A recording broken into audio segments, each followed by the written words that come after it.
Rich knows this, but I ride my bike on the Jordan River a lot, and I always see the AGC offices, and it brings good vibes to me. It's thank you. It's an interesting morning to be here, right? We've got election day. You've been inside. I just came from the outside. It's snowing. We got hail out there. I mean, it's like something that is roughly equivalent to snow. And as was mentioned in the intro, it's such a tricky time economically. And there's strengths and there's weaknesses and there's a ton of mixed signals. And so I'm going to try and just share insights with you. As I do it, I do it with a great deal of humility. I used to work at the U.S. Department of Health and Human Services, and we planned for the pandemic that didn't happen, the avian flu, it's the H5N1. This is when former Governor Leavitt was Secretary of HHS. And anyway, at that time, I got to hear from some of the leading experts on pandemics, and basically they taught us that pandemics change the world. And we're in the unwinding of that right now, and it's very evident. If I had to summarize what I'm saying, and I did something bold here on that last bullet, but it's really serious and complex time. It's got a lot of mixed signals, and it's this unwinding of the pandemic. And I say unwinding because it's not over, right? And some things can pop, and it's got this long tail. The sting of inflation is creating all sorts of dynamics. We continue to be better positioned than really any state. I'll show you some things that might make that point clear.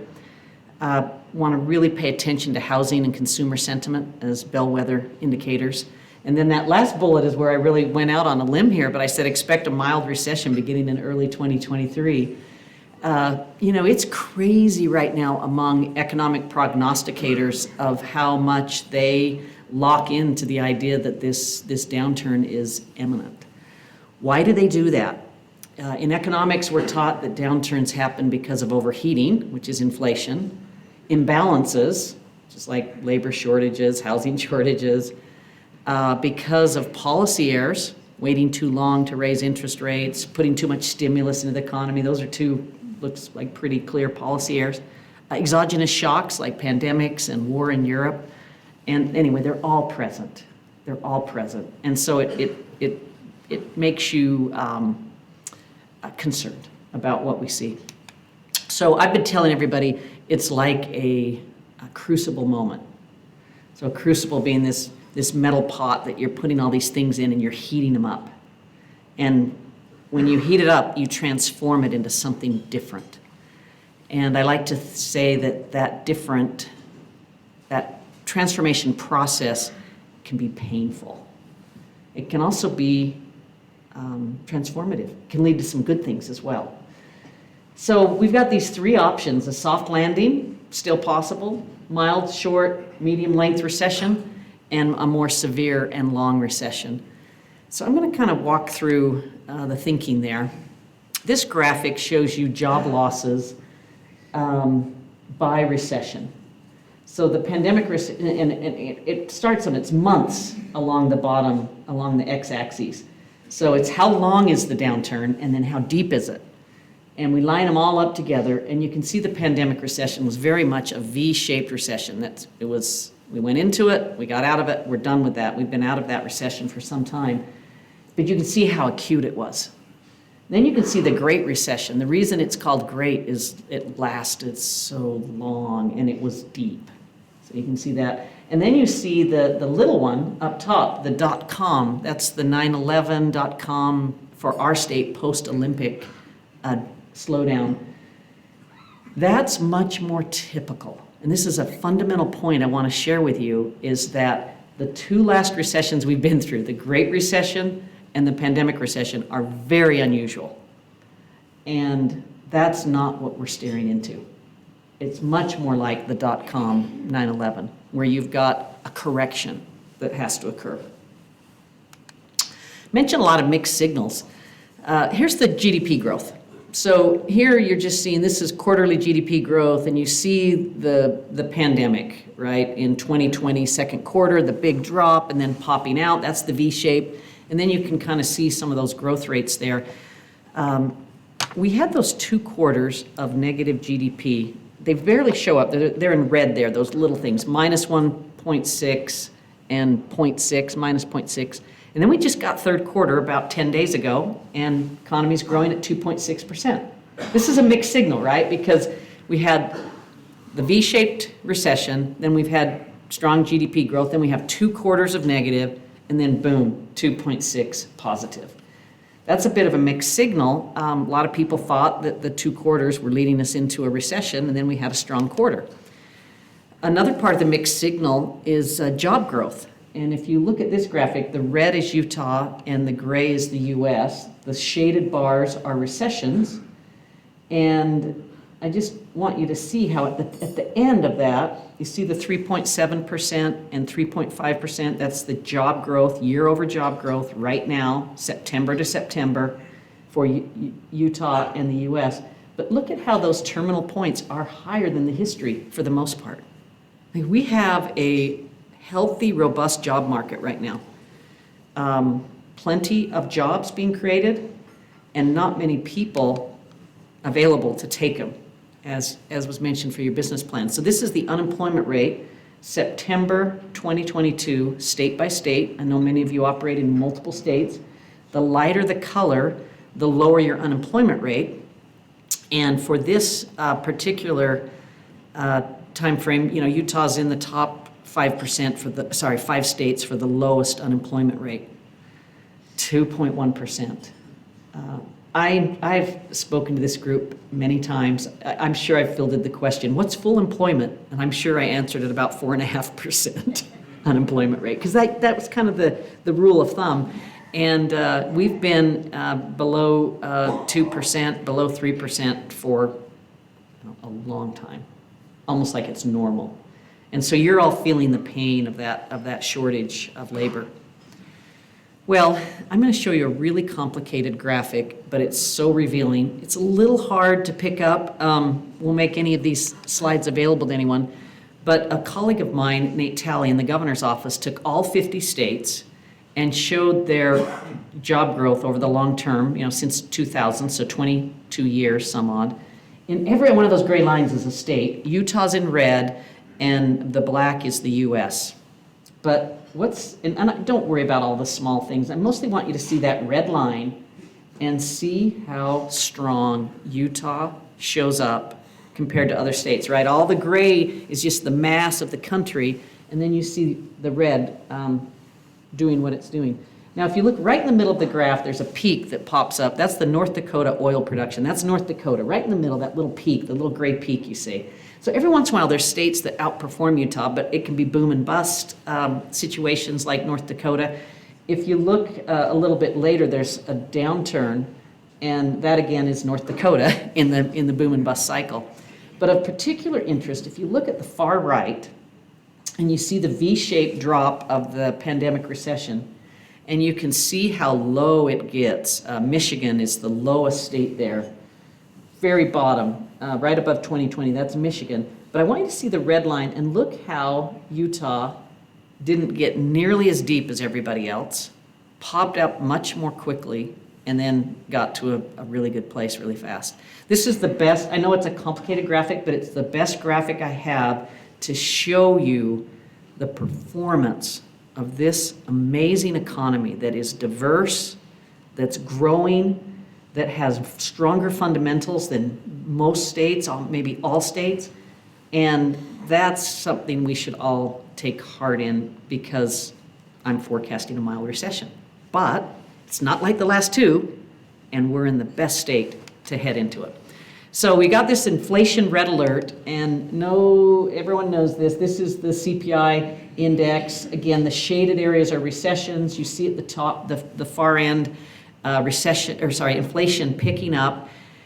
We can see periods of time where we've had higher inflation, but this is very alarming, and you can see how stable it's been for so long, right around 2%, 2.5%. We're now in the 7 to 8% range. It's really a tricky thing. Now, the number one question you always get asked when you show inflation is what's happening to wages.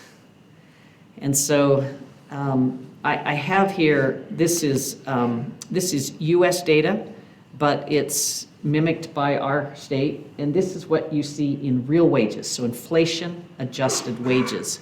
And this is going back all the way to, the 1980s. But I want you to see how wages popped in real terms during the pandemic recession, and now they've had trouble since we've had high inflation keeping up with inflation, and so the real wage is below the zero line there. And so what's happening? Wages can't keep up with 7 and 8% inflation. People are adjusting what they do, right? Let me give you a really good example. In my household, I own my home, so the fact that housing's getting more expensive isn't affecting me. In fact, it's benefiting me because I'm getting wealthier with appreciating prices. Yeah, I'm paying higher gas prices. I ride my bike a lot. I traxed to the jazz game last night. I make some adaptations. You do things to survive economically, and every family's doing different things. We used to eat out a lot. Maybe we're eating at home more. And so I wanted to just impress upon you that it's not just that you are hurt by inflation. It depends what you buy and you adapt to it. And that's happening in our economy. Well, this is the next graphic I'm going to show you. This is the first time I've shown this to a group. You can tell that because it's not really a produced graphic. I've just pulled it down from the Federal Reserve. But this is corporate profits. And this is a really telling graphic. So just soak it in for a minute here. It's the same thing. This is going back to 1950, so a long time frame. It's corporate profits after tax. And it's shown here with all of the recession shaded in gray. But we basically have corporate profits at really all-time highs. And everyone has to kind of think through that, right, for a little bit, because it says a lot of things. Like it says that companies could lower prices. It says that companies could pay more in wages. And it's a hard thing to kind of work through, but it is the data. Corporate balance sheets are very strong. And as I say that, it's part of why I think the recession will be mild, because there's slack, there's room here. I'm going to make sure I leave some time for questions. All right. Also in inflation, you have to think about the supply chain, and this is showing China, Latin America, and the U.S. supply chain stress. But if you focus on the red line, that's the U.S. supply chain. This is a stress index. It's looking at all sorts of indicators like job openings in transportation and warehousing, purchase manager surveys, freight rates, these indicators of stress in the system. And you can just see how it was doing just fine. When it gets above 100, that's showing that it's broken from where it was before the pandemic. And we've got a supply chain that is broken, and it's getting fixed. But this is the main reason that the Fed used that dangerous word transitory, because they saw a broken supply chain and knew that the market would fix that, and so it would be a temporary event, and so prices would spike because you have a shortage of goods, and then there's money to be made, and that shortage is filled, and it's transitory. Well, of course, that hasn't happened. One of the reasons it hasn't happened is that was the supply side, but this is the demand side. So this is our three last recessions. The top one's the dot-com, the middle one is the Great Recession, and the bottom one's the pandemic. And this is federal fiscal support as a percent of the economy, as a percent of GDP. It's a stunning graphic. It shows that the Fed, I shouldn't say the Fed, the federal government spent 25% of GDP. A lot of this was in a year's time. And just to give you can see I'm showing it in waves here. This is the work of Phil Dean on our staff, wave one. So wave one is the deep, first months of the recession. This is PPP loans, idle. It's so important. Nobody disputes wave one. Wave two is the response and relief. That's what Donald Trump signed right in his last month in office in December. People debate whether that should have been as large as it is. And then wave three is the ARPA money that was under the Biden administration in January, which added another 9% of GDP. That one's highly disputed. Maybe not all of it, but a good share of it. So here's how it pans out over time. The colors, the green is wave 1, wave 2, wave 3. You can see the pandemic hits and massive federal stimulus. People don't really debate that one. It's the fact that the stimulus continued. And what that did is put all this money in the economy, so you have too much money chasing too few goods. Demand side, supply side, inflation sting, and that's what we're unwinding. And I tracked this back to the pandemic, right? Pandemics changed the world because the supply chain wouldn't have been broken without the pandemic, and this stimulus wouldn't have happened without the pandemic. So we have inflation that's really been caused by this massive event. So the Fed has to raise rates. They've been doing that. The gray is history, the red is projected. This is the upper bound of the federal funds rate. We've had 4 rate increases in a row of 75 basis points, 0.75% of a percent. Stunning trajectory, and what's tricky is they're not done yet. And I just looked at the dates when they meet again. We'll get another increase in December. We'll get another increase at the end of January, early February. We'll get another increase in March. And that's what this is sort of showing. I did a 0.5, 0.5, and a 0.25. I don't know what it'll be. But the warning to all of you is that this inflation is going to take time to unwind, and it's an environment we have to live with for a while. Okay, I mentioned to keep an eye on housing and consumer sentiment. This is what housing price appreciation looks like in our state. So this is Utah data back to 1977. You see we generally always have appreciating housing. Whenever it goes red, that's when we're depreciating. But in 2021, a 28% jump in housing prices. And this has created all sorts of challenging environments for new home buyers and for people who are renting that want to get into home ownership. It's also created a lot of opportunity, obviously, in the building industry. Here's the skyrocketing rents, and this data is pulled from Stessa, but it simply shows the major metro areas in the country and gives you a sense of the rent increases. And they've got Salt Lake City as number 3. This is the Salt Lake Metro. So this is, multiple counties with percentage change in median rent of 24.6% since before the pandemic to now. And some analysts at the Gardner Institute looked at this, and they looked at the 4 urban counties, Salt Lake, Utah, Davis, and Weber. And the yellow is the increase in monthly rent from 2000 to 2010, so a decade. The gray is 2010 to 2020, another decade. And the red is the last 2 years. So that's why we say a decade of rent increases in just 2 years. That's pretty stunning. Okay, so if you think about it, so I've got this economy that's overheating. I've got, interest rates, all this stuff going into the crucible. I've got housing price appreciation, rent increases.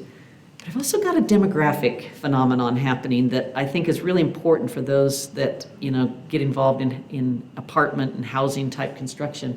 That is, we have an age wave coming. So this is the red is Utah, the black is U.S. The gray shaded area here is not a recession. Those are the years of first-time home buyers, 27 to 31. Important segment of the market. And you can see the red bump that's about ready to age into the gray. Okay, that's age there, and a share of population by age. Anyway, we've got this bump of young people that are about ready to enter the home buying range. Now, this puts tremendous pressure on the lower priced homes, but also a lot of opportunity to build lower priced homes. It also puts a lot of pressure on rents because these people need a place to go. They're going to leave their parents, they're going to graduate from school, they're going to start having children, they're going to do what they do that puts them in the first home buying age. So that's some of the complexity, mixed signals. We measure consumer sentiment at the Gardner Institute. We've been doing it since October of 2020. This is something the legislature decided to start funding as a new tool to help with our economy. The red's Utah's consumer sentiment, the gray is the US.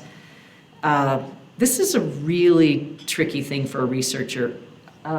So our consumer sentiment, if you look at the beginning of the red line in October 2020, was just a little higher than the US, but it was pretty low.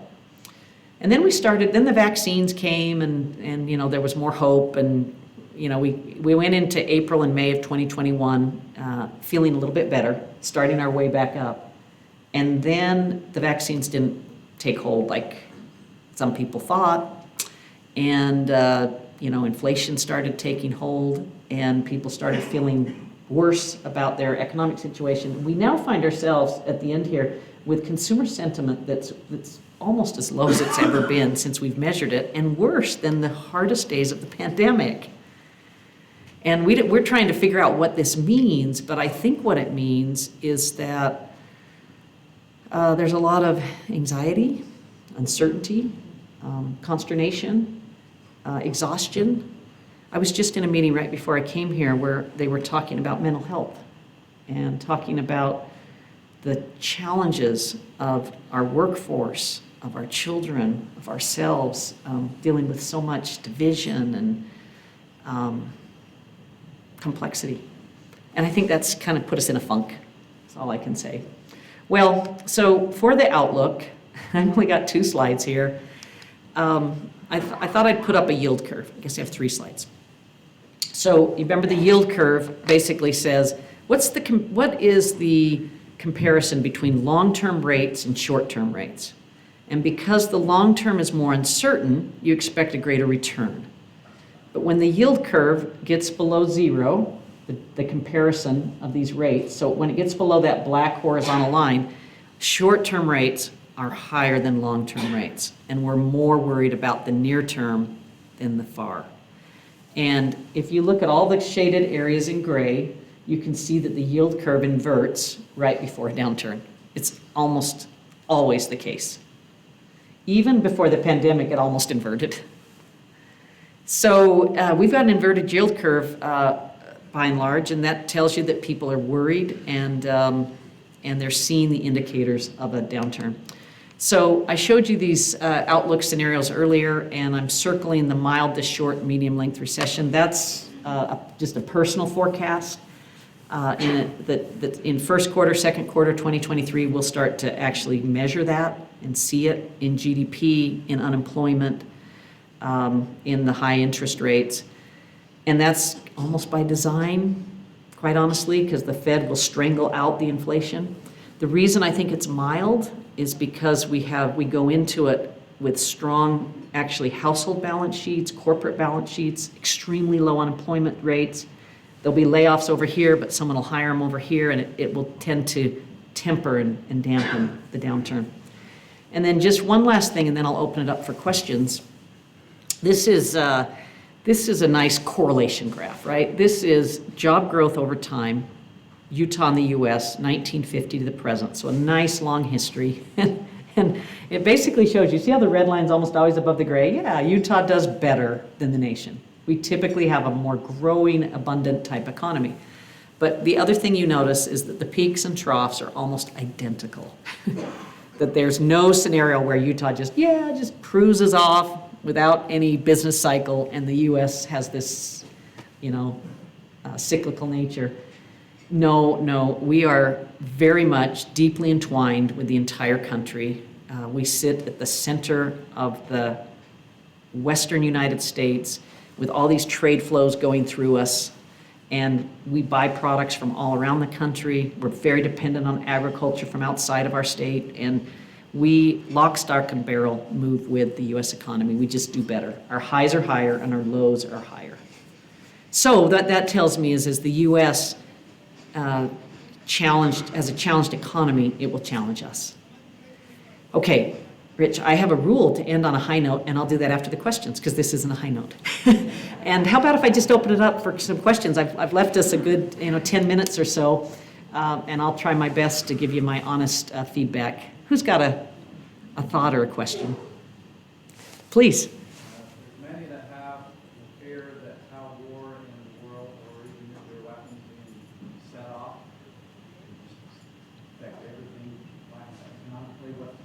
Yeah. So the questions about the risk of war and maybe tactical nuclear weapons used in Ukraine. I think this is an absolute major event that it definitely has to be on the, on the risk monitor. I was just in London for a week, and as I crossed the Atlantic, I realized I was getting closer to the war zone. And I realized how Europe feels this more than we do. And I also realized how Europe is already in recession, some of the EU countries, and then moving more towards it, the others. And so that's part of the global economic picture, and part, of course, why they're in recession is because of the winter that they face with the higher energy costs. And so do I think is it in my prediction? No. But is it a possibility? For sure. And I think that I'm reading everything I can on Putin's situation, and there's sort of two narratives. The one narrative is that he's in a corner and he's getting more and more opposition internally, and he'll strike back in a way that's really unfortunate, devastating. And there's another narrative that the Ukrainian army is just doing its glorious work, and that a negotiation is around the corner. And those two things are competing. Okay, another question, please. So you're speaking to one of the larger industries in the state, and all the state is really invested. Do you have any information that suggests if you were an industry that had influenced how Utah fared through what may come over the next 2 to 4 quarters, what is it that an industry like us could do that would be wise for both our companies, but also for the Utah economy? Yeah. So what, construction, a major sector in the Utah economy, a leading sector, got some headwinds. What advice would I give as we lead into it? And it was interesting in your question, it was almost like advice not just in self-interest, but for the greater good. I sense that in your question, and maybe it's the same answer, but I guess my biggest piece of advice would be to hang on to your employees. Even if you're seeing some headwinds,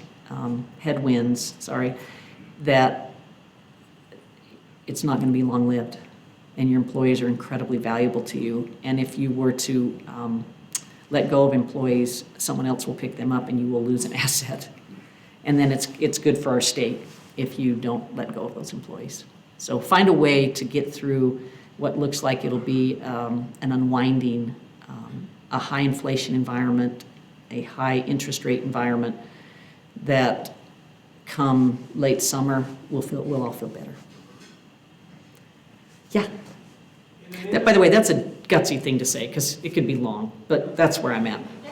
Maybe speak a little bit to our industry with rising energy costs and how that kind of plays into this outlook. Okay, so how do energy costs figure the outlook? So this is one of the reasons why I'm more bullish on Utah than I am on some other states, because we're an energy state. And there's only about 12 energy states. And energy is one of the sectors that's going to do very well because of the demand. And so oil and gas industry, the renewable industry, they're all able to do some really good things in an environment that's favorable, and that will help Utah. Now, you're going to have higher energy prices across the board, and I guess to me that's a bit of the price we pay to help our brothers and sisters in Ukraine. We just have to face that. But by and large, you're going to see our state doing more, rig counts rising and more oil and gas exploration. And the pressure for renewables to continue on their trajectory is pretty significant in our state. One of the things that's interesting about Utah is we have it all. So we've got significant geothermal, we have solar, we have wind, we have coal, we have oil and natural gas. So it's this really wonderful portfolio of assets, and so I think it's part of it helps us. doesn't hurt us. Most people take it on the high price side, but they don't get it on the high demand side. We get both. Okay, who else? Please. So when you showed the graphic with high corporate profits, strong balance sheets, you suggested two possibilities, lower prices or raise wages. What's the economic impact of that kind of a move versus what most companies do is reinvest that in the business, property, plants, equipment, locations, and they're spending that money into the economy in a different way. What's the economic impact of those two, and do they differ much? Wow, great question. So I showed the high corporate profits, and I mentioned that you could cut costs, you could pay your employees more, but the point's being made that you can also invest in capital and invest in your companies.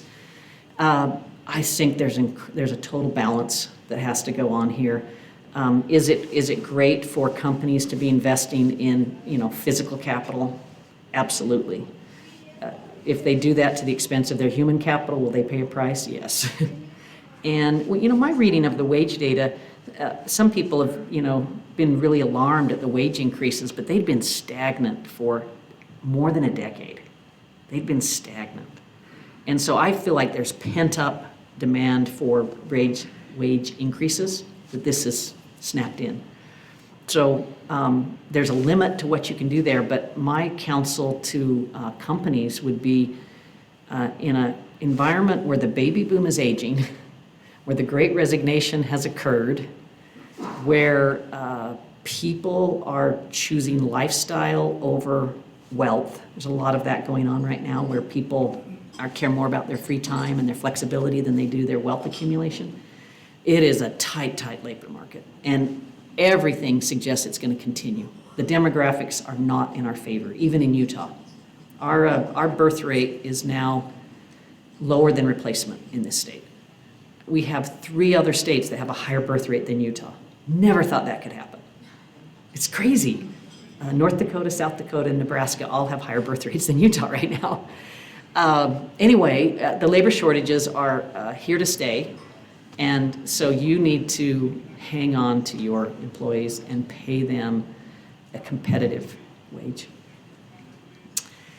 Okay, sir. Now, you talked about a lot of different indicators, amazing presentation, thank you. I like your take on the mild recession, I love that. When will we know? What indicators can we look to? You talked about consumer sentiment, you talked about housing prices. What are the indicators that you like? Yeah. So we can start to track, to trend when we're going to head in right. All right, so what are the indicators that we track to know when we're really entering a recession, when it's arrived, If you probably all noticed this, this is sort of famous in our country. Recessions in our country they call it the Business Cycle Dating Committee. And it's a group of academics, the National Bureau of Economic Research has a business cycle dating committee, and they decide when they start and when they end. And the reason it's humorous, or why it's kind of legendary, is they usually decide it about 2 years after the fact. Of course. Of course. But this is why when we had 2 consecutive quarters of real decline in GDP, and everyone's saying, it's a recession, and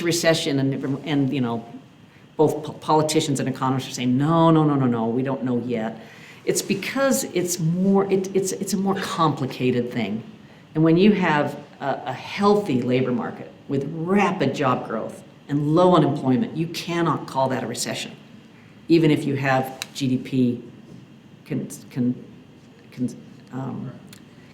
falling in a short amount of time, right? So, one of those quarters is a 0.6 decline that, as they do all their revisions, I think will probably get bumped up to 0, like flat. I mean, it's just how the numbers work.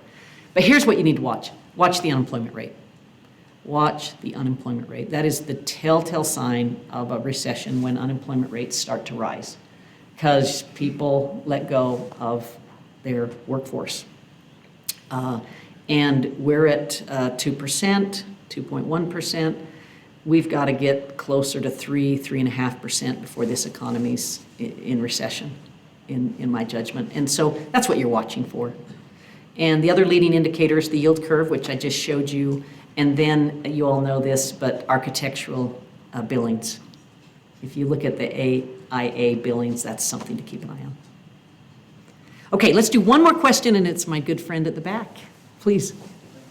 Yeah. Is there some sort of strategic plan on the state level to, like I was looking through the chart with the age group that's about to move into home life. But is there some sort of strategic plan on the state level to take some of the pressure off the Wasatch Front and get that more into some of the rural communities or some of the counties that are starting to, decline? Mm. Right. Thanks for the question. So the question is, we've got housing shortage, and we've got first-time home buyers entering into the age. And is there some sort of state plan to deal with these housing shortages and distribute our growth a little bit more off the Wasatch Front and be in some of our rural counties, our ring counties and whatnot? There are bits and pieces of a strategic plan. I would say that the state is trying very hard, I'm speaking like at the legislative and the governor's level, to get local government to be more flexible in their permitting. Good luck with that, but they're trying to help with land use. There's definitely state initiatives to push jobs off the Wasatch Front, including state jobs. Governor Cox, comes from San Pete County, has a lot of ideas about getting more state employees off of the Wasatch Front, so that will help with there. Probably the biggest thing going on is economic development decisions that favor lower growth areas. But the truth is, we pretty much run a free enterprise economy in this state, and we let the market decide these things. So, okay, I hope that's enough. I'll stay around if anyone has any personal questions afterwards, but I mentioned that I wanted to end on a positive note. I'm speaking Friday at Ivory Institute. So this is Ivory Homes does a big thing with all of their, contractors, subcontractors, and the like. And my job at the end of Ivory Institute is to tell why I'm bullish on Utah. And I have not figured out what I'm going to say yet, but I'm thinking about it. So I just want to give you a few strengths to be thinking about. Number one, we have a demographic cushion here. I mentioned that we have a falling fertility rate, but we have more growth pressures than really any state. We're the fastest growing state from 2010 to 2020, census to census. And so we call that a demographic cushion. There is a growth underbelly that feeds all of our businesses here. So demographics is on our side. Second thing I'll say is economies can be specialized or they can be diverse. Nevada, very specialized. Gaming, mining. Wyoming, even more specialized, oil and gas. The Utah economy is one of a handful of economies that has an economic structure that's almost identical to the nation, which means we're really diverse. The diversity of our economy makes it so we don't have so many wild swings. We're more stable. And so as we go into a hard economic time, we have energy, we have life sciences, we have agriculture, we have warehousing and distribution, we have healthcare, we have tech. We have all the tourism, we have all energy, if I didn't say it. We have all these industries that keep us more stable. So demographic cushion, diverse economy. And then I would just also say that the economic leadership in this state is favored and quite well known outside of our boundaries.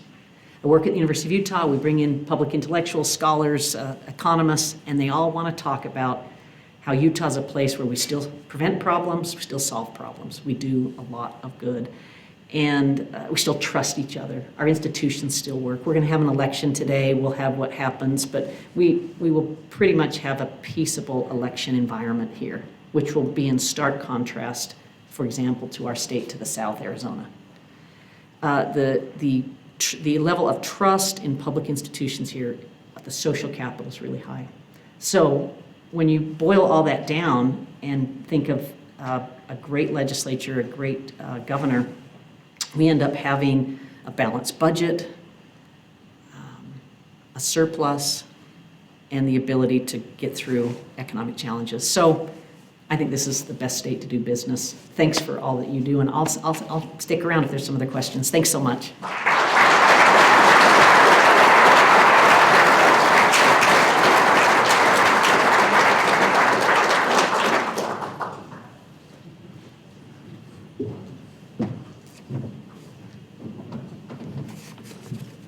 So raise your hand if you found that helpful for the outlook on your businesses.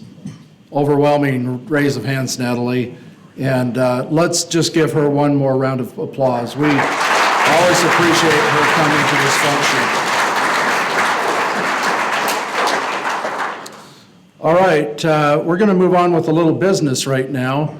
And I'm going to invite up Mr. Scott Oakleberry. Scott was former president of Sunrock and now the COO of Clyde Companies, and Scott was chairman of the board last year and now our past chairman, and he's going to he's our committee chairman for nominations, and we're going to talk about the nominations for next year's officers and then the upcoming vote that you'll be taking part of here in the coming month or so, right, Rich? So, Scott.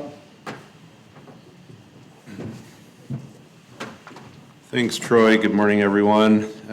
As you said, I'm Scott Oakleberry, chairman of the nominating committee for AGC of Utah this year. And it's my opportunity to present the nominating committee recommendations to you and to introduce to you those that will be on the ballot. Sorry, I'm ad-libbing and not reading what Rich scripted for me here, but Rich, just wave your arms if I go too far off script. The nominating committee is made up of myself as the immediate past chair of the board.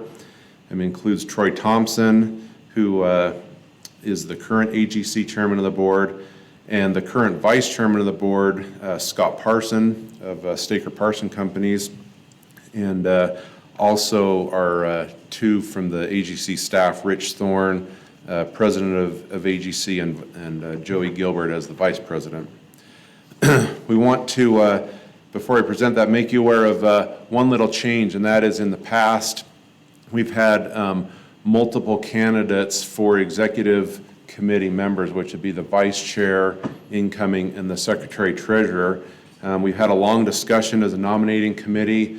We talked about other associations that are similar to us, and many of them just have one person for those executive committee positions, and we decided to change in that regard. So just be aware of that shift as I present these names.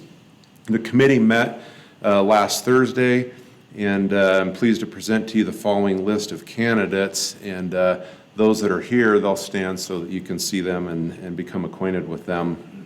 Each candidate's been contacted and they've expressed their willingness to serve and have their name placed on the ballot for your voting.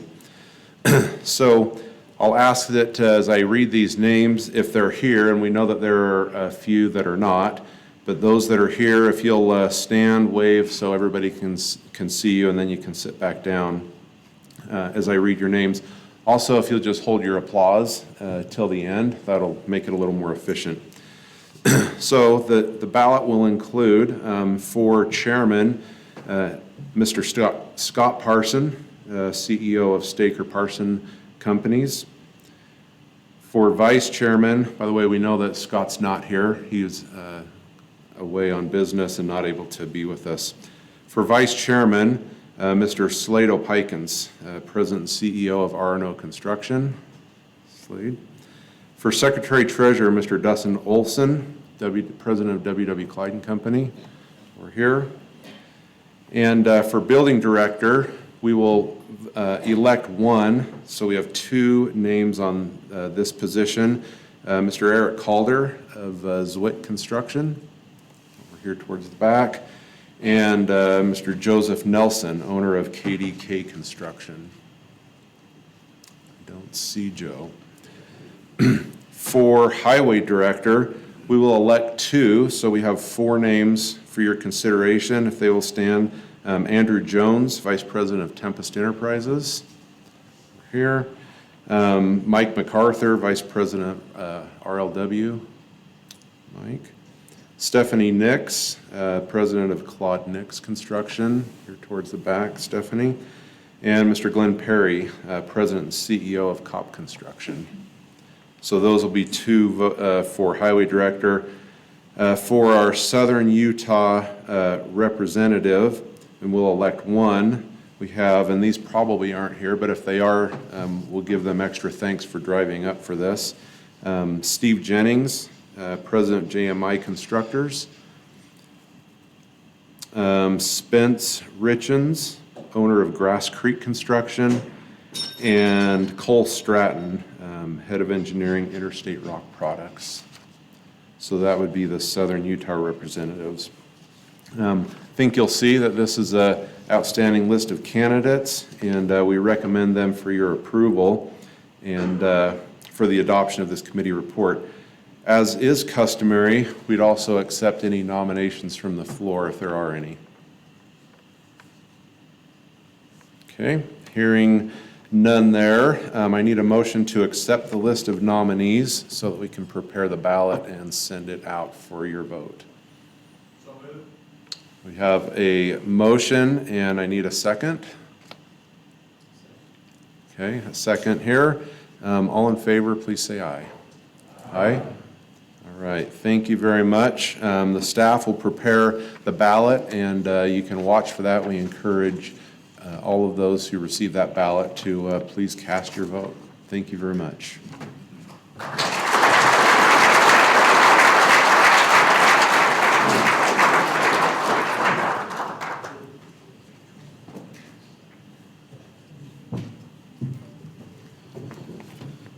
Okay, thank you, Mr. Olkelberry, for that fine report and the list of nominees. We're excited about all those individuals.